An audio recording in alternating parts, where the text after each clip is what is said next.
بسم اللہ الرحمن الرحیم۔ السلام علیکم، میں ڈاکٹر سائمہ اقبال۔ غالب سیریز کے حوالے سے آج ہمارا جو لیکچر ہے اس کا موضوع ہے محاسن مکاتیب غالب۔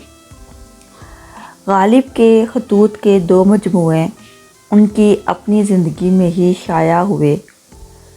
پہلے مجموعے کا نام عود ہندی اور دوسرے کا نام اردو معلیٰ تھا۔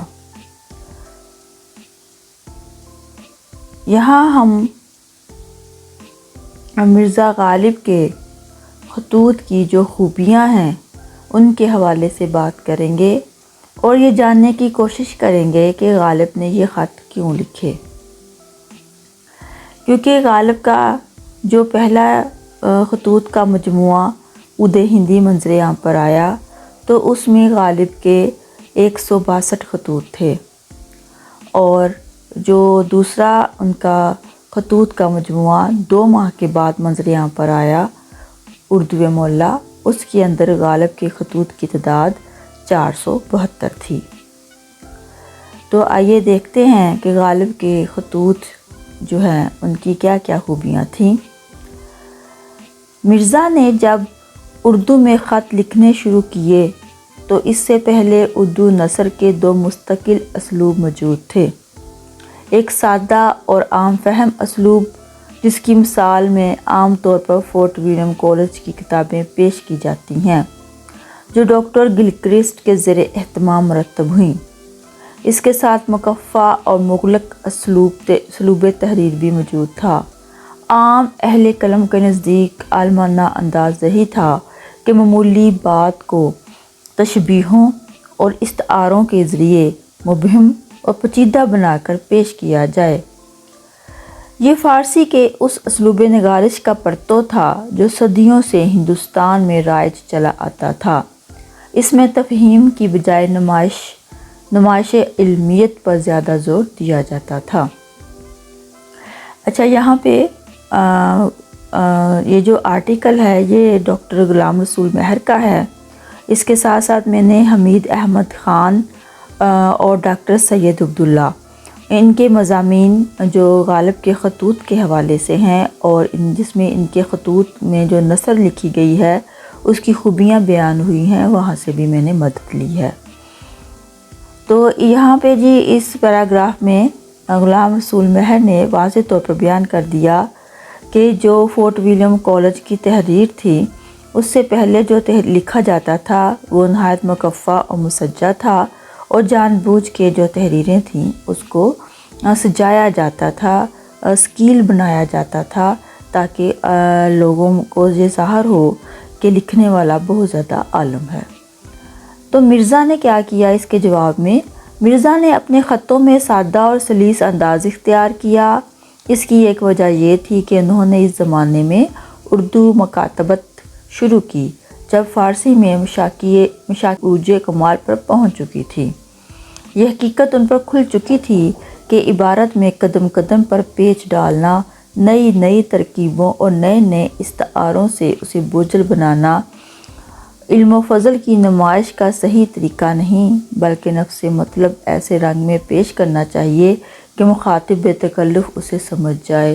دوسرے الفاظ میں اس سے بہتر اور موزوں تر الفاظ کا انتخاب آسان اور سہل نہ ہو۔ اس طرح انہوں نے اپنے انداز کو سہل ممتنع بنا دیا۔ پھر قدرت نے انہیں نکتہ وری اور نکتہ نوازی کے خاص جوہر عطا کیے۔ وہ معمولی مطالبی لے کر بیٹھتے تو بیان کے حسن، ابداع کی خوبی اور نکتہ آفرینی کے کمال کے باعث دلچسپی اور دل آویزی کے نادر پہلو پیدا کر لیتے۔ سادگی اور سلاست کے باوجود انہوں نے اپنی تحریر کو ایسا پرداز دے دیا کہ آج تک ان کی نثر گوناگوں خوبیوں میں ممتاز چلی آتی ہے۔ تو پہلی خوبی ہے ان کے خطوں کی بے تکلفی اور سادگی۔ مرزا کے انداز نگارش کی ممتاز ترین خصوصیت یہ ہے کہ وہ جو کچھ لکھتے ہیں بے تکلف لکھتے ہیں۔ ان کے خطوط کا مطالعہ کرتے وقت شاید ہی کہیں یہ احساس ہو کہ الفاظ کے انتخاب یا مطالب کی تلاش و جستجو میں انہیں کاوش کرنی پڑی، برابر یہ محسوس ہوتا ہے کے مطالب دلکش الفاظ کا جامہ پہن کر اس طرح بہہ چلے آ رہے ہیں جس طرح فوارے کا منہ کھل جانے سے پانی خود بخود اچھلا چلا آتا ہے۔ ادبی بول چال کا سہارا لے کر کہہ سکتے ہیں کہ مرزا کے اردو کے خطوط سراسر آمد تھے، ابرد سے ان کا دامن یک قلم پاک تھا۔ اس بے تکلفی اور رسم و راہ سے علیحدگی کا جامع ترین مرقع ان کے اردو کے خطوط ہیں، چنانچہ درج ذیل میں نمونے پیش کیے جاتے ہیں۔ سب سے پہلے منشی شیخ نارائن آرام سے ارسال جواب میں جب تاخیر ہوئی تو ان کو یہ اس طرح جو ہے ان کا جو احساس دلاتے ہیں، یہ بات تو کچھ نہیں کہ تم خط کا جواب نہیں لکھتے، خیر دیر سے لکھو اگر شتاب نہیں لکھتے۔ مرزا تفتح نے خط لکھنے میں دیر کر دی تو فرماتے ہیں، کیوں صاحب، کیا یہ آئین جاری ہوا ہے کہ سکندر آباد کے رہنے والے دلی کے خاک نشینوں کو خط نہ لکھیں؟ اگر یہ حکم ہوتا تو یہاں بھی اشتہار ہو جاتے کہ زنہار کوئی خط سکندر آباد کی ڈاک میں نہ جائے۔ جدت مرزا کے پورے کلام و نظم و نثر کی جان ہے، وہ کوئی بات بھی عام و فرسودہ انداز میں نہیں کہتے، انتہا یہ کہ تقریباً ہر خط میں مکتوب علیہ کو نئے طریق پر خطاب کرتے ہیں۔ مثلا مہدی مجروح کے نام بعض خطوں کی ابتدائی عبارتیں ملاحظہ فرمائیں۔ بھائی تم سچ کہتے ہو، نور چشم میر مہدی کو بعد دعا کے معلوم ہو، برخودار کامگار میر مہدی دہلوی صاحب، 2 خط تمہارے باسبیل ڈاک آئے۔ میاں تم کو پینشن کی کیا جلدی ہے؟ میر مہدی تم میری عادت کو بھول گئے؟ میری جان خط نہ بھیجو اور میرے خط کا انتظار کرو۔ لطف یہ کہ جس قسم کے مطالب پیش نظر ہوتے اسی رنگ کا خطاب ہوتا۔ دوسری خوبی اپنا نام لکھنے کے طریقے۔ نام لکھنے کے طریقے خطاب کے نئے نئے رنگ آپ نے دیکھ لیے۔ اپنا نام بھی وہ اکثر عجیب و غریب انداز میں ظاہر کرتے ہیں، مثلاً خواجہ عالم غوث بے خبر کے نام قبلہ۔